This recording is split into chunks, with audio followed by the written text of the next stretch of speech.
Welcome to PM7 politics. దేశ రాజకీయాల్లో కొత్త తుఫాన్ మొదలైంది. పేరు డీలిమిటేషన్.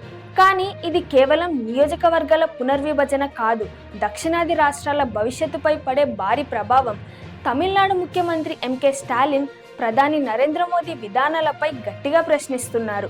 ఎన్నికల సమయంలోనే పార్లమెంట్ ప్రత్యేక సమావేశాలు ఎందుకు, రాష్ట్రాల అభిప్రాయం లేకుండా డీలిమిటేషన్ ఎందుకు అని నిలదీస్తున్నారు.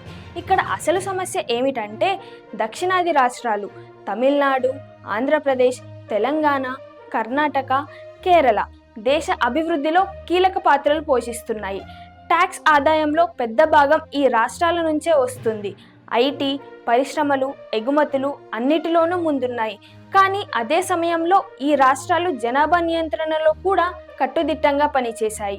ఇప్పుడు అదే కారణంగా నష్టపోవాల్సి వస్తుందా?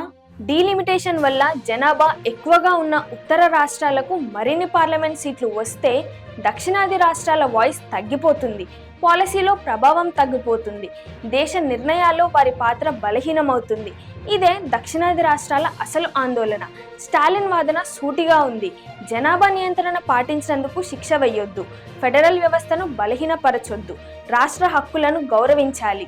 ఇది కేవలం తమిళనాడుకు సంబంధించిన విషయం కాదు, ఇది మొత్తం దక్షిణాది రాష్ట్రాల స్వరంగా మారుతుంది. ఒకవైపు అభివృద్ధి, క్రమశిక్షణ, మరోవైపు రాజకీయ ప్రాతినిధ్యం కోల్పోయే భయం. ఇది న్యాయమా అనే ప్రశ్న ఇప్పుడు గట్టిగా వినిపిస్తోంది. దేశంలో సమతుల్యం అంటే ఏమిటి? అభివృద్ధి చేసిన రాష్ట్రాలకు ప్రోత్సాహమా, లేక జనాభా ఆధారంగా మాత్రమే నిర్ణయాలా?